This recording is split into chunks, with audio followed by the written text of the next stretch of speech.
जाते हैं। उनकी जिंदगी में गरीबी एक साए की तरह चिपकी रहती है। और वही दूसरी तरफ कुछ ऐसे लोग भी होते हैं जो हमें बेईमानी के रास्ते पर चलते हैं, लेकिन उनके पास धन दौलत की कोई कमी नहीं होती। उनकी तिजोरियां हमेशा भरी रहती है। ये सब देखकर मन में एक सवाल उठता है, सीधे रास्ते पर चलकर इस दुनिया में अमीर बनना नामुमकिन है। और यही वो सोच है जो मन को आकर्षित करने का मतलब सिर्फ पैसा कमाना होता तो शायद बेईमानी सबसे आसान रास्ता होती।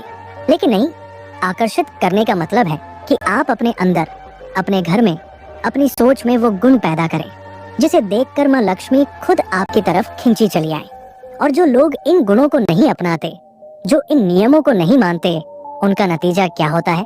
नतीजा होता है अशांति। उनके पास शायद पैसा आ भी जाए, लेकिन नींद उड़ जाती है। वो पैसा टिकता नहीं है। वो जिस रास्ते से आता है उससे 10 गुना बड़े रास्ते से वापस चला जाता है और अपने पीछे छोड़ जाता है सिर्फ कर्ज और पछतावा।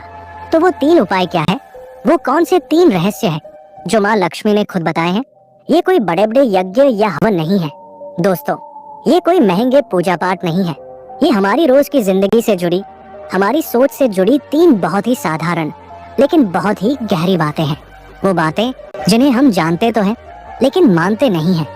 आज मैं आपको जो कहानी सुनाने जा रहा हूँ वो कहानी इसी सवाल के इर्द गिर्द घूमती है। ये कहानी है एक ऐसे ही इंसान की जो बहुत मेहनती था, बहुत ईमानदार था, लेकिन गरीबी उसका पीछा नहीं छोड़ रही थी। वो टूट चुका था, वो हार चुका था। और फिर एक रात उसे इन 3 उपायों का रहस्य पता चला। तो चलिए मेरे साथ चलिए उस गांव में और बहुत ध्यान से सुनिएगा।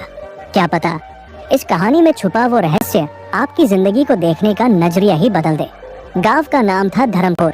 कहने को तो धर्म का पुर था, लेकिन यहाँ भी अधर्म करने वालों की कोई कमी नहीं थी।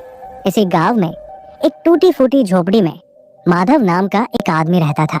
माधव जैसा उसका नाम था वैसा ही उसका मन था, बिल्कुल साफ, सीधा और भगवान पर भरोसा करने वाला। माधव दिन रात मेहनत करता, कभी जमींदार के खेतों में हल जोतता तो कभी भरी दोपहरी में बाजार में जाकर बोरियां उठाता। उसे जो भी काम मिलता वो पूरी लगन से करता। उसकी पत्नी थी पार्वती जो ज्यादातर बीमार ही रहती थी, और एक छोटी सी बेटी थी राधा जिसकी आंखों में हमेशा एक मासूम सी उदासी छाई रहती थी। माधव ने अपनी जिंदगी में कभी किसी के साथ छल नहीं किया था।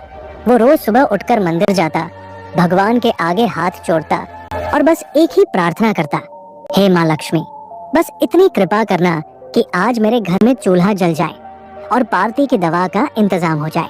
मुझे महल नहीं चाहिए माँ, बस मेरे परिवार का पेट भर जाए। लेकिन लगता था माँ लक्ष्मी तक उसकी आवाज पहुंच ही नहीं रही थी। वो जितना ज्यादा मेहनत करता उसकी मुश्किलें उतनी ही बढ़ती जाती। अगर एक दिन काम से 4 पैसे आते तो अगले ही दिन पार्टी की तबीयत बिगड़ जाती और सारे पैसे दवा में चले जाते। वो कर्ज के बोझ तले दबता जा रहा था। और उसी गांव में रहता था साहूकार हरचंद। हरचंद की बड़ी सी हवेली थी। वो कोई मेहनत नहीं करता था, रहता था। एक दिन पार्वती की तबीयत बहुत ज्यादा बिगड़ गई। वो खांसते खांसते बेहोश हो गई। गांव के वैद्य जी ने हाथ खड़े कर दिए। उन्होंने कहा, माधव, इसे शहर ले जाना पड़ेगा, बड़े अस्पताल में दिखाना होगा, इसमें बहुत खर्चा आएगा। माधव के पैरों तले जमीन खिसक गई।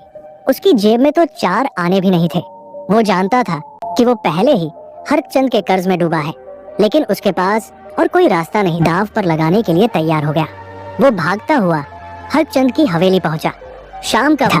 अपनी पत्नी की जान बचाने के लिए वो एक बार फिर अपनी बची खुची इज्जत को वक्त था। साहूकार अपनी गद्दी पर बैठा मुनीम से हिसाब ले रहा था।